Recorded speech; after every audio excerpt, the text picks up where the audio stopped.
Welcome to the Etsy Conversations podcast, featuring inspiring interviews with Etsy shop owners, hosted by Ijama Elazu.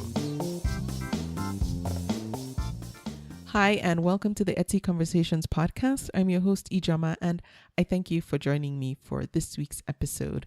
This week, we're taking a step away from talking with an Etsy seller, but talking about something that affects a good number of us, I believe. My guest this week is Thea Orozco, and she's a business coach for introverts. And you've probably guessed that the reason I'm talking with her is because I know a lot of us describe ourselves as introverts, and sometimes that interferes with how we run or want to run our businesses.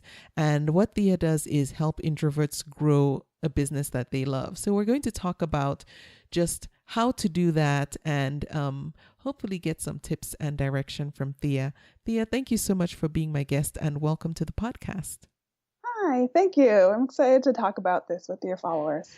Yes, and I think, like I said, it will be good because I know I describe myself as an introvert, even though hosting a podcast, it doesn't seem like that. But in person, I'm more, what's the word? Reserved than I think I sound on the podcast. So I think I have a lot to learn too. But before we start, can you tell us a little bit more about yourself and Introvertology, which is the name of your company? Sure. So I'm actually a Los Angeles native, lived in Los Angeles, California for much of my life. Also lived for a few years in England. So I know we discussed about how, stressful it is to just move to another continent. Yes. But I run Introvertology. So Introvertology actually started about 4 years ago when I was on Twitter to promote an Etsy store of mine, actually. Oh. And I saw 2 people in the span of 1 week complain that they felt like they're broken. And it was clear to me that they weren't broken, that there wasn't something, dreadfully wrong with them. They were just introverts comparing themselves to extroverts. So I sent them both a link to Susan Cain's TED Talk. I don't know if you've seen Susan Cain's TED Talk or read her book. No. It's really great. So, if you Google search Susan Cain TED Talk, you can find it. Is that Cain, C-A-I-N-E? No E. So C-A. C-A-I-N. Yes. Okay. And then she has a book called Quiet too, and it's a New York Times bestseller. So I sent them both a link to Susan Cain's TED Talk. They were really relieved. They're like, okay, so I'm actually part of 30% of the population, right? There's a lot of us. It's just that it doesn't always feel like that. So I was like, okay, I need to do more of this because, more people obviously need to be told that they aren't broken. So I started a Facebook page and a Twitter account to tell more introverts that they weren't broken. And the Facebook page grew to 10,000 likes pretty quickly. And I thought, okay, maybe there's a way for me to help introverts even more and monetize this at the same time. So I became a life coach. Certified life coach, found out that wasn't quite for me, but I really love my business clients. So transitioned to business coaching, and that's where I am. Wow. And so you are also an introvert, right? Oh, yeah. How much does it take out of you to coach other people, introverts or not, just knowing how difficult it is as an introvert to, 1, put yourself out there, and 2, be the one that has to kind of, lead or direct, a conversation or an interaction? Yeah. Well, in terms of my own marketing, I've been doing social media marketing for a decade, actually. So I've had quite a bit of time to get used to it myself and learn the tips and tricks about, how to work social media marketing with my personality. But in terms of the actual coaching, it was very stressful at first. Like I would, I'm a bit of an empath as well, which means I can take other people's feelings and integrate it into my own if I'm not careful. So it took quite a bit of practice and learning, how many sessions I can do a day, how much time I need to recuperate afterwards and things like that. So I think, what's important to know is that pretty much everything can be stressful at first. But it's a matter of practice. And once you start practicing, once you learn that, doing podcast interviews, say, isn't going to kill you, then, the second time you do it is a lot easier. And so it's a lot of this fear-based stuff that we have is just a matter of practicing and getting over that first hurdle of doing it the first time. Okay. So a good number of creatives might describe themselves as introverts. And there's an Etsy seller who's listening who will describe himself or herself that way. But a big part of running a successful business means we have to do some marketing. We have to get the word out about what we're making or what the products that we're selling, even if we're not making them, because we also have vintage sellers and supply sellers. So what's the first thing you would tell that seller if they were just meeting with you for the first time and wanted to get some direction when it comes to how best to introduce their products to the marketplace, not being comfortable being all out there? Yeah, so there's a few things. When I work with people, normally we hone in on which social media platform to concentrate on. So I'm a big believer in not having to be everywhere. So a lot of people are like, oh, just automate it and you can be everywhere. But I think that's kind of stressful for a lot of us introverts. Yeah. Because sure, the automation software can, do a lot of the work for you, but you still have to check in and interact with all these different people on all these different platforms. So I'm a big believer in just choosing 2 different marketing platforms at first, getting a hold of those, making sure that you can do those correctly and that they don't feel overwhelming. Yeah. And then you can move on to other ones. So first, I would say pick what platform works best for your audience and best for your product and best for you. Okay. And then really perfect how to market on that platform. Okay. And outside of social media, do you recommend that we get out there in any other way? Let's say, because social media is constantly changing. So what works today might not work tomorrow. Are there any other ways that you would advise that we can comfortably still get the word out about what we're doing? Yeah, well, there's a few things. So perhaps, if you're not comfortable with social media, you could do in-person markets. When I was doing my Etsy store, I did quite a few of those. And those can be, a little stressful. There's a lot of commotion, a lot of people around you. But you can also get used to it over time because you figure out, okay, I might need a day to just kind of build myself up and right beforehand so that I'm not super stressed on the day. So there's some, tactics you can start building up once you're getting, in the habit of going to markets. Also, email marketing might be a little better for some introverts. Yeah. Because, people are signing in for your email versus you saying, hey, I want to buy this, I want to buy this. So everybody who's signing up is interested in what you're doing. So actually, even if you're doing social media marketing, I would suggest that you bring people into your email list anyway, because, Facebook dramatically decreased how many people can see your Facebook page over the past few years. So it's a really good idea, even if you have a big Facebook page, to bring them into your email list. Okay. So let's talk about introvertology a bit more. Do you provide resources strictly on your website, introvertology.com, or do you offer other one-on-one type services so that if someone wants to perhaps talk through something that's coming up or something they're planning to do, they are able to get some help and guidance?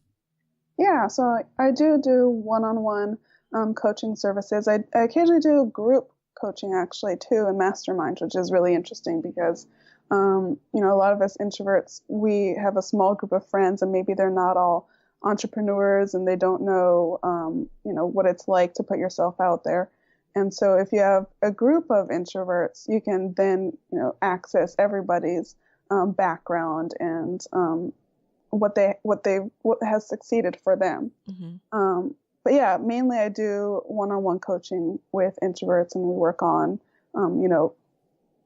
resiliency. So not being fearful of, people rejecting you, which is kind of a big thing, right? Like, what if I send out a newsletter and half the people unsubscribe? So we get over kind of fears like that. And then also accountability, which is also a big thing in terms of, doing things that scare you. Sometimes it's helpful to have someone saying, okay, so did you do that thing? So I do one-on-one coaching, and then also I have a Facebook group as well. So I provide a lot of support for my Facebook group people too. Okay.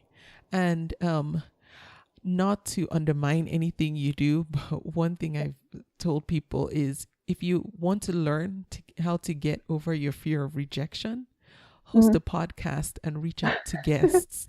That was a very quick way for me to learn how to get over my fear of rejection, because you get way more no's than yeses.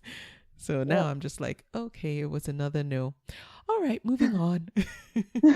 No, I think that's a wonderful point. I mean, that's part of what I do is getting you to just start, right? Like, once you start doing it, the first few rejections feel horrible, but then once you keep going, you'll realize that, again, you won't die. It's just another rejection, and keep going. Yeah, it becomes a lot less personal. In the beginning, it's so very personal. It's like, oh my goodness, I asked so nicely. I had smiley faces in the right places, and and still I got to know. So then it becomes just a part of business, and then you can move on much quicker after rejection. Yes. So introvertology, what do you see it becoming down the road, and how do you see it evolving in the future? Well, I would love to actually start doing in-person retreats. So I have a meetup group right now, and I'm actually going to be meeting with them later on today. So an in-person meetup group, and we meet around certain topics. I'm doing kind of social media today. And I've done networking introvert meetups, and a few of them have had about 40 people show up to them. So they're kind of interesting and big. But I would actually love to do something like an in-person retreat with maybe like 10 business owners and 2 other, marketing or business experts. And we can just help everybody in the room to take their business to the next level in a short amount of time. So I would love to do that because, as you might be able to tell from the meetup and all of that, I really do want my fellow introverts to make connections through either the internet or in person or something like that, because we're living in a world where it's so easy for us to be isolated. Plus we're an introvert, so it's already easy to be isolated. So that's kind of why I love bringing introverts together. And so these meetups that you organize, are they local only, or do you have point people in areas across the country or even internationally that organize similar types of meetups? Right now they're only locally, so in Los Angeles. I actually did have somebody ask me if I had a Bangladesh meetup group the other day. So I would love to bring it a little bigger and have meetup groups all across the U.S., but I'm not there yet in my business. But if you search meetup.com and search introvert under that, I know there's other introvert groups around the U.S. and the world. I actually know somebody who was inspired by me, and then she went to create a meetup group in Australia. So they're all over the world. Oh, wow. That's so interesting, because I would have never thought to look up introverts for a meetup. You typically will think affinity groups like Etsy sellers or knitting group or something like that, but I never thought introverts. So that makes sense. Good to know. So you've probably worked with a lot of business owners that are introverts. Do you see a common thread of mistakes or things that we might not be doing right or could do better in general with when it comes to running our businesses? Yeah, so I see perfectionism a lot, which isn't necessarily an introvert thing. Extroverts can do this too, but introverts are very prone to overthinking. So overthinking plus perfectionism can really make us stuck. So that's what I see a lot. So something I, really suggest my followers and my clients do is to step away from the idea of perfection and into the idea of good enough. So still deliver lots of value to somebody, still create something that's really good, but don't put in the extra effort to make it perfect. Because especially in this day and age, people aren't necessarily looking for perfection, right? Like the most popular Facebook Live wasn't some huge produced Facebook Live. It was the Chewbacca lady. It was just a lady in her car. So perfectionism nowadays isn't actually necessary. Okay, well, that's good to know. So I guess the other question would be, how do we determine what is good enough? If you ask a perfectionist, you never get there really. Well, that's kind of like a personal question, but I would say what's good enough is ask yourself, why am I scared to put it out at this point? Is it that I'll be rejected? That might be a sign that, it's your own ego versus the fact that you have lots of information, say in your info product, or that your product will be delightful to somebody else, but it's just your own ego that's saying, oh, well, maybe if I just take another 10 minutes to,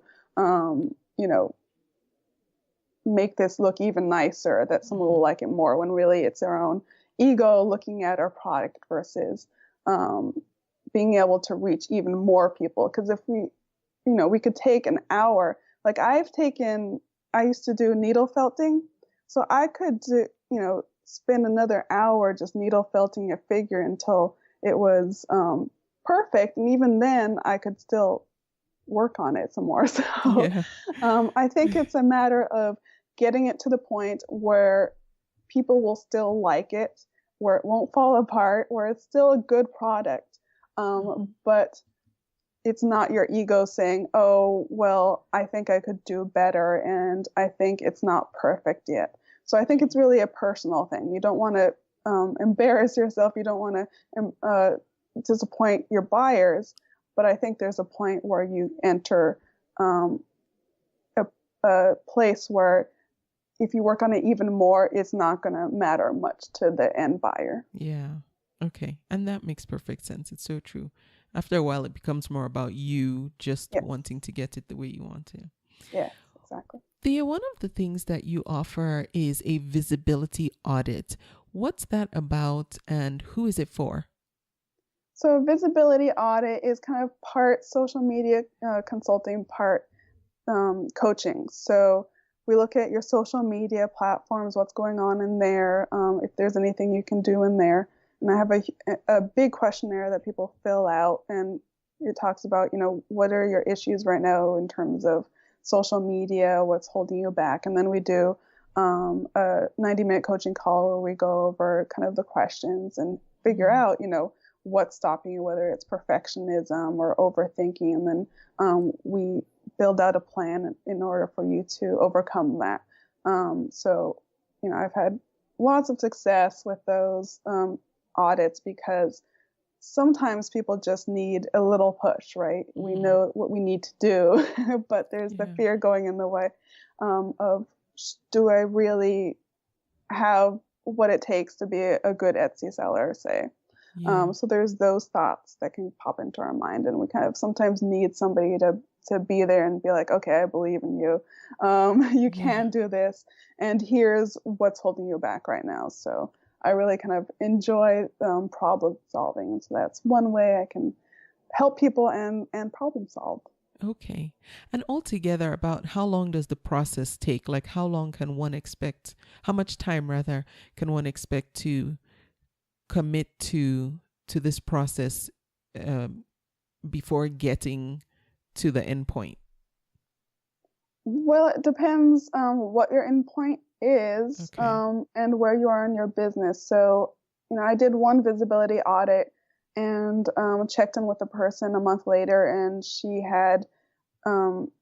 wasn't an Etsy seller. She did services, and she had booked out. She had a waiting list of clients, and Mm, basically all she kind of needed to do was make that mental shift between, who am I to do this, and people actually do need my products. So that was okay. the mental shift she needed. Some people need a little more work. Some people need more accountability. But, I kind of see my place as just getting someone to the next level, whether that's, selling out, or whether that's just, selling twice as many things. So it Yeah. depends on the person, but um, that's kind of the way I do things, because Okay. I want everybody to succeed, and I want introverts to have a level playing field, Yeah. right? Because a lot of us have great gifts. We have very good, talented introverts out there, but a lot of times the extroverts are being seen more than introverts, Yeah. which means that they're getting more sales. Okay. Are there any particular resources that you found helpful that you wouldn't mind recommending? I know you already talked about Susan Cain's TED Talk, which I will link to, and her book. Is it Quiet? Yes. Was that the book you were referring to? Okay. I will link to that as well so folks can go pick it up or borrow it from a library. Are there any other resources that you would recommend, just either to give people more insight about, if it's an introvert, about just how one functions or what that means, and or resources to help them just be better business owners? Yeah. So for introversion, there's a great website called Introvert Dear. So, it's just the word introvert and then DEAR. So Okay. Introvert Dear. And she .com. says a lot about introversion. She daily blog, um, lots of different information on there. It's a great Okay. website. Well, let's see what else. Susan Cain, the author of TED Talk, she has a business called, what is it called? Quiet Revolution. So Quiet they also Revolution. have lots of information on their website and on their Facebook page and social media accounts. In terms of business, oh man, there's so many business owners I follow. Gary Vaynerchuk is one of my favorites. He's a big extrovert, but he says lots of interesting things, and he's obviously a deep thinker. So I think that's why I'm really attracted to him too. It's because he's a deep thinker. So Okay.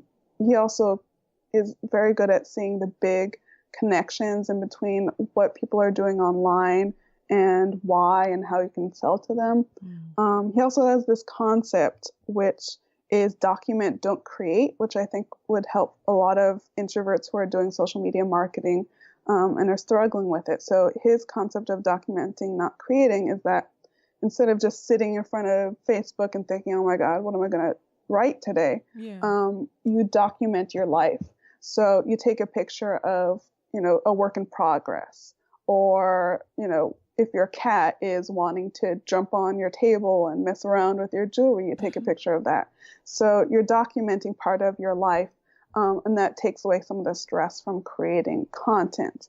And it Mm. takes some practice to do this, right? I'm still kind of haven't perfected this myself, but the more you try, the easier it is. And the reason why that's really good for social media and business is because people can see that you're actually a creator, right? They can see Mm-hmm. that you aren't just making this up, and that Mm-hmm. you aren't just saying that you create great jewelry, that you are the person who creates great jewelry or sources vintage wear or something like that. Yeah. So it gives you some legitimacy, and it shows that you're human, which is really important right now in social media. Yeah. So very important. Okay. So document, not create. I like that idea because already it does sound like it takes a lot of pressure off the whole stress of what do I say, which, Yeah, many times I would struggle with, well, what do I say? And eventually I'm like, you know what? I don't even want to say anything. And then yeah, I don't say anything. yeah, But yes, documenting and it's something I think, and I've been just hearing a lot and reading a lot that people do appreciate that behind the scenes or in the yeah, process yeah. type of updates, because it's bringing people into a space where ordinarily they weren't before. Mm-hmm. So Mm-hmm. that's good. Yeah, and I've gotten clients from just a selfie, saying, Really? "Here I am." Like today for my meetup, I'm going to take a selfie during my meetup, saying, "Here I am at my meetup. I'm going to be helping some people with their social media," and it shows the followers that you are human, two, you know what you're talking about, so you're actively doing what you're saying you're doing, and it gives you some legitimacy. So, yeah, definitely, I would encourage people to start documenting what they're doing. Great. Do you have any specific advice or tips? And I know you've given a lot along the way, but maybe just one last parting thought for sellers, Etsy sellers specifically, who really struggle when it comes to putting themselves out there, especially with regard to marketing their business. Even if it's just like one thing to remember or do each time they're in a position where, they have to do some type of self-promotion or business promotion. Mm-hmm. So I think one thing that really holds a lot of us back is that we think that selling is kind of pushy, right? It feels slimy. Oh, I'm trying to get somebody to buy something and they don't want to buy it. Yeah. But something that you can do instead is think of selling in terms of service. So instead of thinking selling as something that you're forcing people to do and they don't want to buy something from you, think of it as helping people, right? Yes. So if you're making jewelry, you're helping somebody, right? They're looking for a piece of jewelry. You have something to provide to them.